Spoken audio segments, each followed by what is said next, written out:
오늘 하나님의 말씀은 마태복음 4장입니다. 그런데 마태복음 이 4장을 다 읽지 않고요.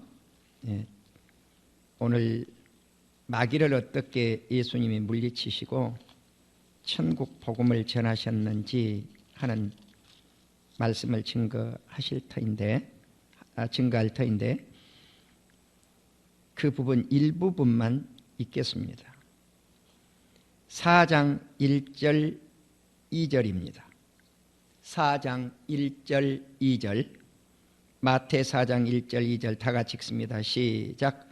그때 예수께서 성령에게 이끌려 마귀에게 시험을 받으러 광야로 가사 40일을 밤낮으로 금식하신 후에 줄이신지라.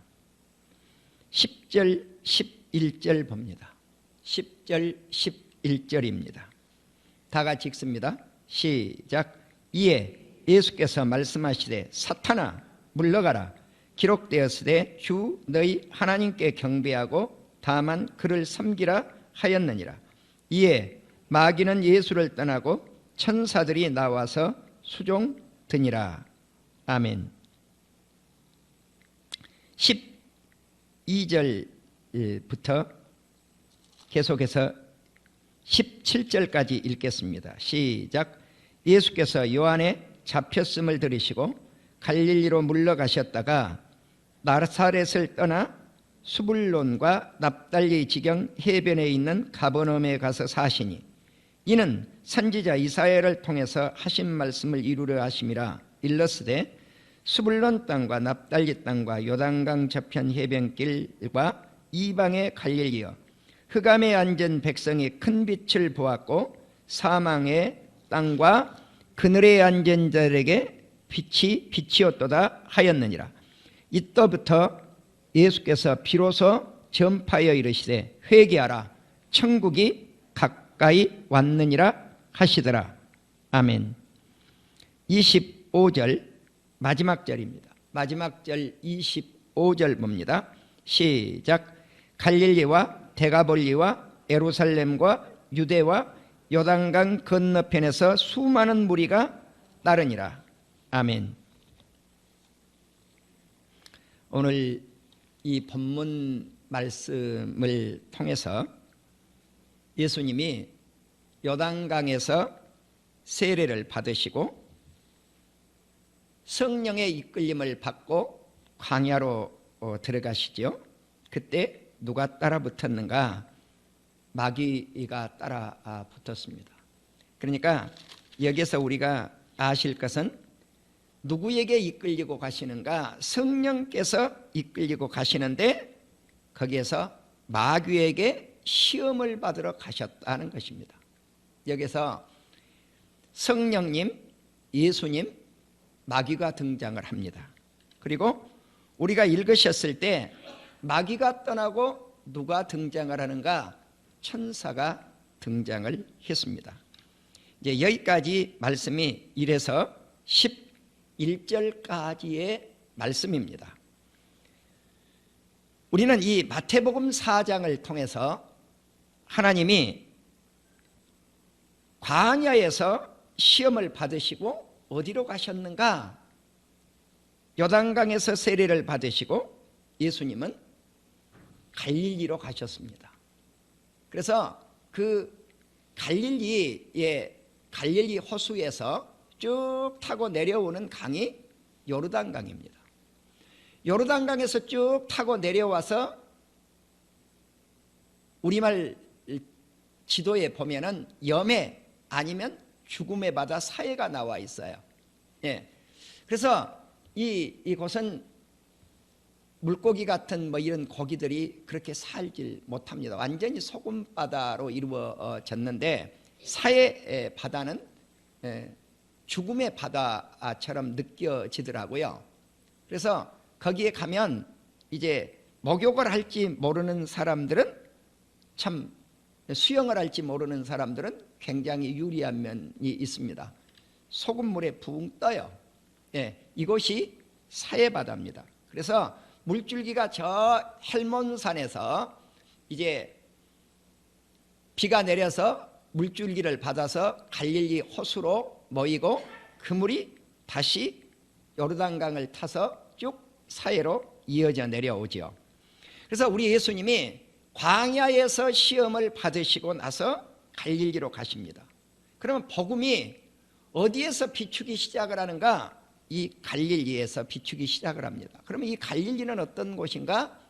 죄악의 도시예요. 그래서 어둠의 땅이라고 합니다. 어둠의 땅. 그래서 어둠의 땅, 죽음의 땅, 사망의 땅, 아무 소망도 희망도 없고 빛이 없는데 이 동네에 큰 빛이 비추겠다고 이사야 선지자가 예언을 합니다. 벌써 이사야 선지자가 활동했던 시기를 보면은 기원전 8세기, 7세기경쯤 되니까 얼마나 오래전 이야기입니까? 그런데 그때 이사야 선지자가 누가 오실 것을 예언을 하는가? 메시아, 큰 빛 대신 예수님이 이 세상에 오셔서 그 나라가 왕성하게 될 것을 예언을 하시는데 그 말씀이 오늘 밤 저녁에 전해야 될 말씀이에요. 저녁에 되어 전해야 될 말씀인데 이사야 선지자가 전했던 9장 1에서 7절을 오늘 본문에서 먼저 소개를 하겠습니다. 그래서 이제 예수님이 광야에서 마귀에게 시험을 받으시고 마귀를 하나님의 말씀으로 물리치시고 갈릴리에서 복음을 선포하시고 갈릴리에서 제자들을 선택하셔서 하나님의 나라를 확장해 나가고 계시는 것을 알 수가 있습니다. 그래서 이 본문 마태복음 4장에는 첫째 예수님이 마귀에게 시험을 받으신 내용이 나오죠. 그래서 이 마귀를 물리치신 예수님, 그리고 천국 복음을 갈릴리에서 어두운 땅 사망의 땅에서 복음을 전파하신 내용이 나와요. 세 번째는 이곳에서 어부 출신들 제자들 4명을 부르셔서 예수님의 수제자로도 삼기도 하시고 정말 예수님이 가는 곳곳마다 따라다녔던 베드로와 요한과 야고보를 이곳에서 선택하신 것을 알 수가 있습니다. 그리고 이제 다시 예수님이 제자를 선택하셨을 뿐만 아니라 예수님이 널리 복음을 전국적으로 이스라엘 전국적으로 복음을 확장해서 전파하신 내용까지가 나오고 있습니다. 먼저 마귀의 시험을 무엇으로 물리치셨는가? 말씀으로 물리치신 예수님에 대해서 성경이 소개를 합니다. 첫 번째, 마귀는 예수님을 소개를 할 때 돌들로 떡덩이가 되게 하라고 예수님께 말씀을 합니다. 그때 예수님이 사람이 떡으로만 살 것이 아니요 하나님의 입에서 나오는 말씀으로 살 것이니라고 신명기 8장 3절의 말씀을 인용해서 마귀를 물리칩니다. 두 번째, 마귀가 예수님을 높은 성전 꼭대기로 올라가서 예수님께 이렇게 말씀을 합니다. 뛰어내려라. 예. 그러면 천사들이 예수님을 받들어 줄 것이니까 발이 돌에 전혀 부딪히지 않고 안전하게 천사들이 받아줄 것이라고 시편 91편 11절 12절을 사탄 마귀가 인용을 해서 예수님을 시험을 합니다. 그때 예수님이 주 너희 하나님을 시험하지 말아라, 신명기 6장 16절을 인용해서 사탄을 물리치십니다. 그러니까 여기에서 우리는 사탄은 교묘하다고 하는 것을 알아야 됩니다. 교묘하다는 것. 무엇으로 공격해 오는가? 하나님의 말씀으로, 그럴듯한 말씀으로 공격을 해와요. 이것이 이단들의 특징입니다. 오늘날 이단들이 날뛰는데 그럴싸한 말씀을 가지고 들어오지 우리 성도들을 넘어뜨릴 때 그냥 넘어뜨리지 않아요. 신천지 수법도 보면 공개적으로 요즘 목사님들에게 도전장을 냅니다. 공개석상에서 자, 무엇을 가지고 논하자고 한 공개 토론을 하자고 하는가? 언제든지 그들은 사사기 갖고 공개 토론하자고 한 적이 한 번도 없어요. 시편을 가지고 공개 토론하자고 한 번도 없어요. 창세기를 가지고 공개 토론하자, 마태복음을 가지고 공개 토론하자, 요한복음을 가지고 공개 토론을 한 적이 없어요. 오직 계시록을 가지고 하잖아요. 요한계시록. 예, 요한계시록을 가지고 하자는 거예요. 여러분, 우리가 요한계시록은 100% 인간이 알 수 없는 말씀이에요. 인간이 100% 안다? 이게 가짜들이에요. 네, 이것들이 가짜들이에요. 제가 단적으로 증거를 드릴게요.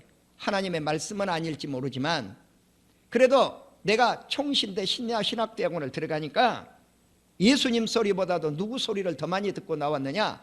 짠 칼빈, 짠 칼빈, 짠 칼빈, 칼뱅.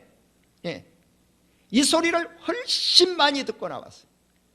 한 주에 가면 개혁주의 신학이 무엇인가? 칼빈 그래요. 그래서 이 머릿속에 총신대 신학대학원을 졸업하는 하고 목회를 하는 목사님들은 예수님 소리보다도 칼빈 소리를 더 많이 듣고 왔다. 왜 그런가? 그분이 개혁주의 신학의 대부이기 때문에 그래요. 대신학자이기 때문에 그래요. 그러나 칼빈도 딱 주석을 기록하려지 않는 주석 하나가 있어요. 그게 뭐냐? 계시록이에요. 요한계시록을 칼빈이 주석을 안 썼어요. 왜냐? 나는 칼빈의 위대성이라고 보아요.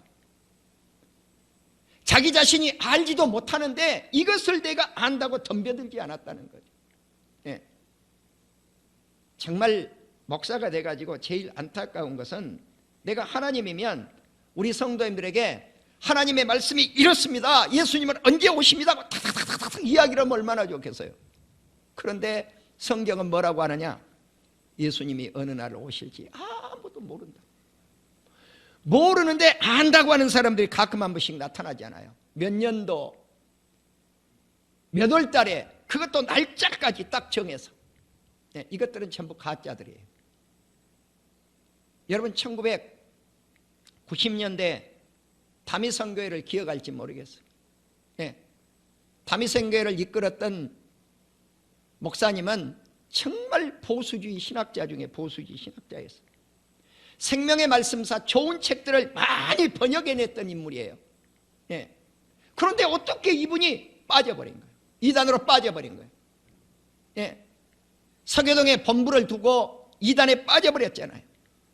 많은 사람들은 자기 집을 팔아서 다미성교에 바치는데 이 사람은 그걸 받고 자기도 예수님이 오시면 물질이 뭐 필요 있어요? 예. 여러분 정말 아니에요? 예수님이 정말 그에 온다면 물질이 무슨 필요 있냐고요? 다 처분해야지. 자기 본인은 처분을 안 해요. 예, 이게 이단들의 특징이에요. 사랑하는 우리 성도 여러분, 우리는 그럴싸하게 하나님의 말씀을 포장해서 들어오는 사람들, 위험의 요소가 있다는 거예요. 하나님의 말씀을 다 안다, 그날을 다 안다, 이건 다 가짜들이에요. 요한계시록은 100% 아는 사람 한 사람도 없어요. 네, 없어요. 없다고 답을 하는 것이 정답이에요. 베일에 쌓여 있단 말입니다. 네. 그럼에도 불구하고 성경 여기저기를 우리는 연구해서 하나님의 말씀을 밝혀보려고 발버둥 치다가 그냥 가는 거예요. 발버둥 치다 간다고요. 성경을 100% 알아야 천국을 간다 그러면 이 세상에는 아무도 천국 갈 사람이 없어요. 모르지만 나의 죄를 위해서 십자가를 지시고 나를 의롭다고 해서 3일 만에 살아나신 그 예수님을 믿으면 천국 가게 될 줄로 믿습니다. 아멘. 거듭나는 날짜 몰라도 돼요. 시간 몰라도 돼요. 그걸 어떻게 알아요? 어떻게 알아요? 예. 나도 정확하니 모르겠어요. 예. 사랑하는 우리 성도 여러분, 그것을 아는 사람만이 천국을 가겠다고 이단들 그러지 않아요. 예. 이것들이 다 이단들이라고요. 우리는 예수 그리스도를 믿을 것인가 믿지 아니할 것인가, 어두운 세상에 죄악 세상에 살 것인가 빛의 광명의 세상에 살 것인가 하는 것이 오늘 마태복음 4장이 우리에게 가르쳐 주시는 교훈입니다. 세 번째, 마귀가 예수님을 시험하기 위해서 지극히 높은 산으로 데리고 갑니다. 나는 요즘 불암산을 올라가지만은 저 정상 꼭대기까지 못 올라갑니다. 그냥 애기봉 204m까지만 올라가서 내가 한 주에 한 번 평균 한 주에 한 번 그냥 올라가서 기도를 하고 내려오는데, 저 산꼭대기까지 올라가려면 500m가 넘어요. 해발 500m가 넘습니다. 그러니까 그냥 겨우 5분의 2쯤 올라가서 그냥 기도하고 내려오죠. 여러분, 불암산 꼭대기만 올라가도 서울 시내 거의 다 보여요. 예? 남산, 남양주 땅, 구리 땅 다 보이죠. 예. 한강 쪽, 그쪽 멀리 우리가 그 가장 높은 빌딩, 잠실에 뭔 빌딩 있죠? 롯데는요 204m만 올라가도 보여요. 잘 보여요. 애기봉에서도 잘 보입니다. 예. 여러분, 우리가 높은 산에 올라가면 세상이 다 보여요. 세상이 다 내려다 보여요. 그래, 어떨 때는 그렇게 생각을 해볼 때도 있어요. 야, 저 많은 세상에 내 집은 한 채도 없네. 이렇게 생각. 정말 서울에 불빛이 찰나르는데 반짝반짝해요. 예. 옛날에는 내가 그랬다고 그랬잖아요. 우리 성도님들에게 남양주 땅을 이렇게 보면은 별내가 불빛이 안 보여요. 새카매요. 그런데 요즘은요 환히 비쳐 있어요. 예. 환히 비쳐 있어요. 하늘 쳐다보면 지금도 40개 세려면, 별빛 40개 요즘 세려면요 힘들어요.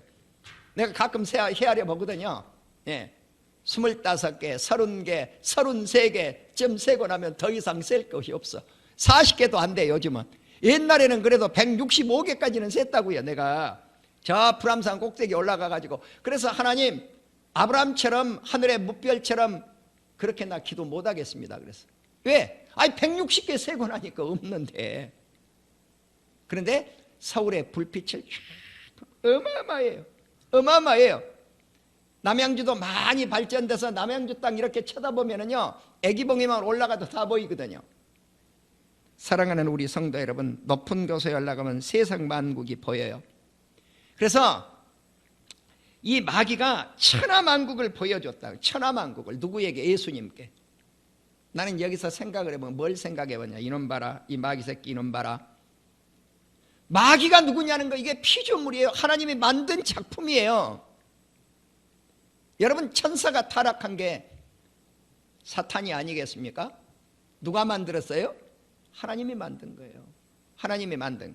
근데 하나님이 만든 작품이 창조주 하나님을 향하여 세상 만국을 보여주면서 이것들을 내 앞에 꿇어서 경배만 하면 다 주겠다는 거죠. 다 주겠다고.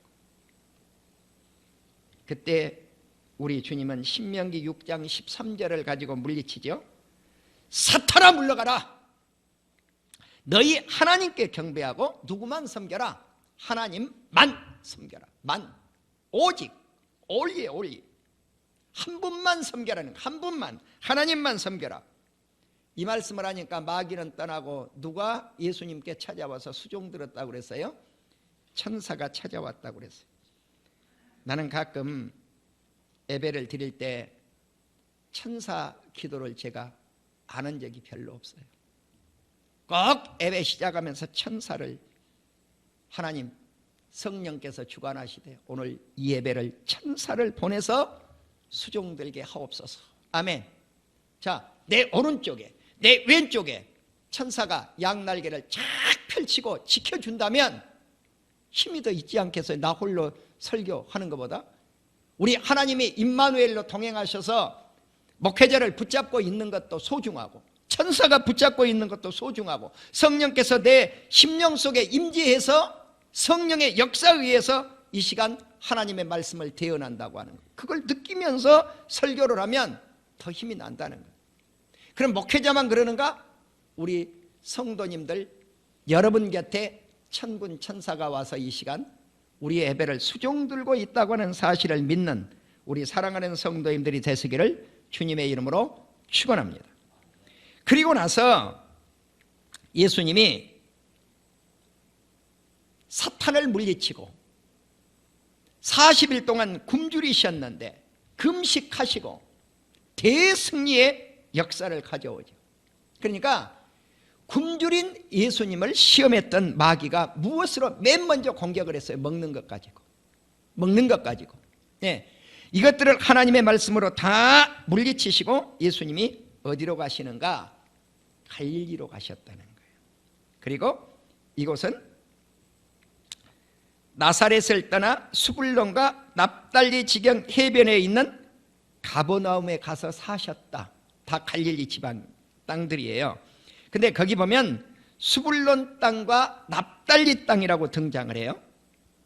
이 말씀이 오늘 밤 우리 성도님들에게 말씀을 전하려고 하는 이사야 9장 1절 이하에 나타나고 있는 말씀이에요.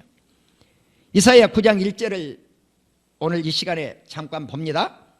전에 고통받던 자들에게는 흑암이 없으리로다. 전에 고통받던 자들에게는 흑암이 없으리로다. 이 흑암이 뭘까요? 어두운 세상이에요.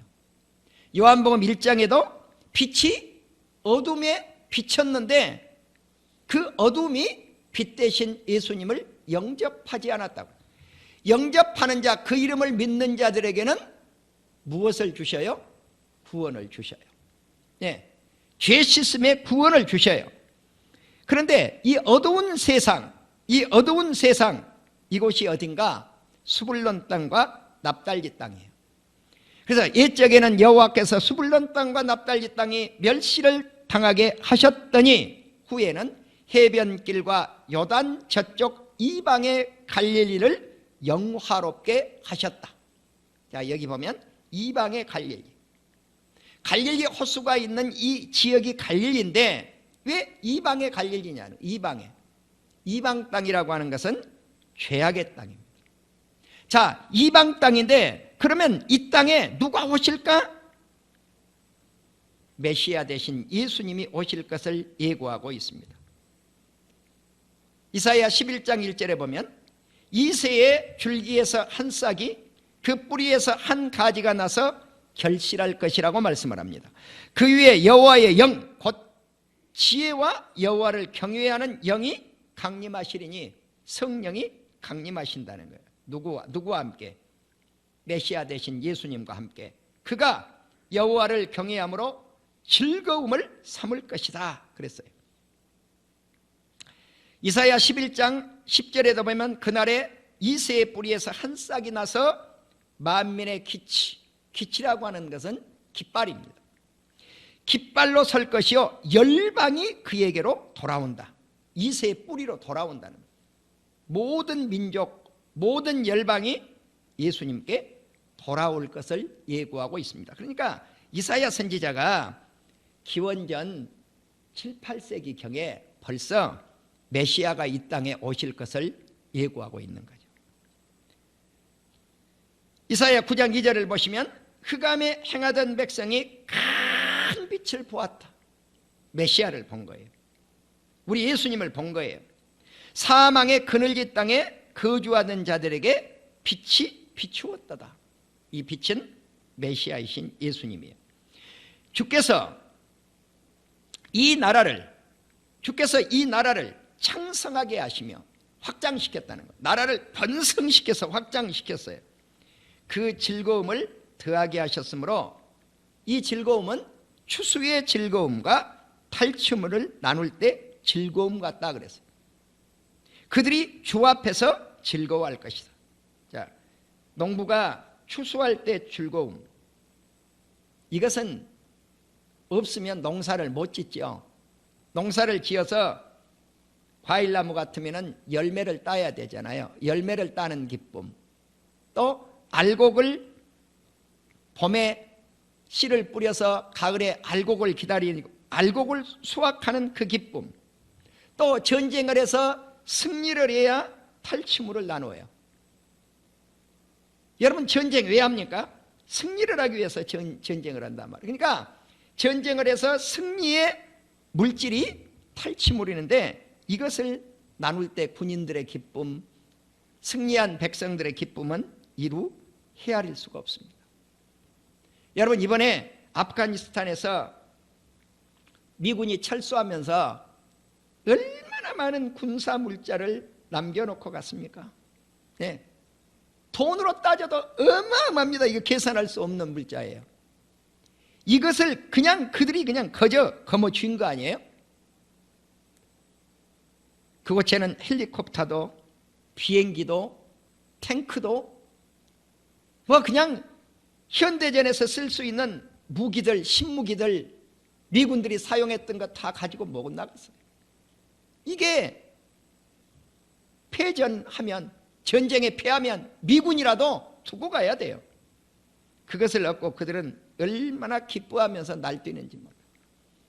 우리 대한민국의 1톤 차들이 그런 나라에 가가지고 전쟁 무기로 변해버리더라고요. 군사무기가 돼요. 군대 트럭이 된다니까. 1톤 트럭이. 여러분 지금 우리 대한민국에 대변화의 역사가 일어나죠. 군대 집차들 보셨을 거예요. 나를 따르라 하고 가는 집차들 얼마나 낡아 빠졌어요. 그런데 지금 대변혁을 하고 있어요. 우리 군이 약 1조 7, 8천억 되더라고요. 이번에 차 바꾸는 것이. 그러니까 천군이 바뀌는 거예요. 그러니까 신차들이 다 바뀌는데 우리 한반도 역사가 세워진 이래에 이렇게 대변화의 역사를 일으키고 있는 것이 처음이라고 합니다. 지금 현재 진행형이에요. 그러니까 대단한 나라죠, 우리 대한민국이. 그래서 우리는 추수의 기쁨, 탈취물의 기쁨, 이것은 주 앞에서 즐거워하는 기쁨과 같다고 이사야 9장 3절에서 말씀을 하고 있습니다. 이사야 9장 4절에서 이는 그들이 무겁게 맨 멍에와 그들이 어깨의 채찍과 압제자의 막대기를 주께서 꺾으셨다는 거죠. 우리 주님이 압제자들을 다 채찍으로 꺾었어요. 그리고 미디안의 날과 같게 했다. 이 미디안의 날과 같게 했다고 하는 이 말씀이 무슨 말씀일까요? 사사기 6장을 보시면 기드온을 세워서 300명을 가지고 전쟁에 임해서 대승을 거두었던 말씀이 나타납니다. 이것은 사람을 의지하지 아니하고 하나님을 의지하면 대승리의 역사가 있다는 것이죠. 그래서 오직 하나님의 힘으로 승리한다고 하는 것을 기드온이 우리에게 가르쳐 주었습니다.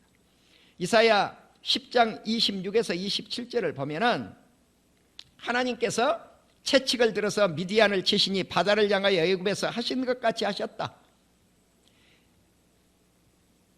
우리가 사사기서 8장 10절에 보면요, 미디안이 공격을 할 때 12만 명을 죽였다고 나와요. 12만 명도 더 많이 죽였어요. 그 절에만 그렇게 밝히고 있어요.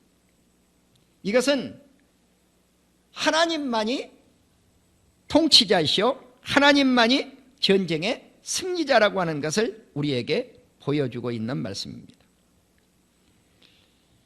이사야 9장 5절에 보면 어지러이 싸우는 군인들의 신과 피 묻은 겉옷이 불에 섭같이 살라지리니, 6절에 보면 또 예수님이 오시는 것을 예고를 또 해요. 이는 한 아이가 우리에게 낳고 한 아들을 우리에게 주신 바 되었는데, 이 아이가 누구예요? 어린 양 예수입니다. 이 예수님의 어깨에는 정사, 통치권이, 정부가 매여 있다는 거죠. 그래서 예수님의 이름이 여기서 등장을 하죠. 기묘자, 원더풀이라고 나와 있어요. 모사, 카운셀러라고 나와 있어요. 전능한 하나님, 힘센 하나님이라고 나와 있어요. 영존하시는 아버지, 영원하신 아버지, 에버레스팅 파더라고 나와요. 영원하신 아버지, 하나님 아버지예요. 평강의 왕, 피스, 프린스 오브 피스죠. 그러니까 왕은 왕인데 어떤 왕인가? 평화의 왕, 평강의 왕이라는 거예요. 우리는 이 말씀을 보면서 이사야 선지자는